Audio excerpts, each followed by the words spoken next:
Mart ayında Daşoğlu şäheriniň ýollarynyň ýagdaýyny tankid edýän köp sanly videolaryň ýylyna gelmeýiniň netijesinde şäheriň ýollaryny oňorup başlapdyrlar. Muny tasdik edýän video materiallar hem halkdan bize gelip gowuşdy.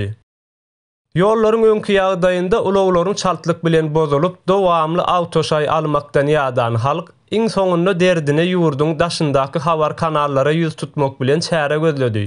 Ýogsa mundan öň häkimlige näçe ýüz tutsalar da bir netije alyp bilmändirler.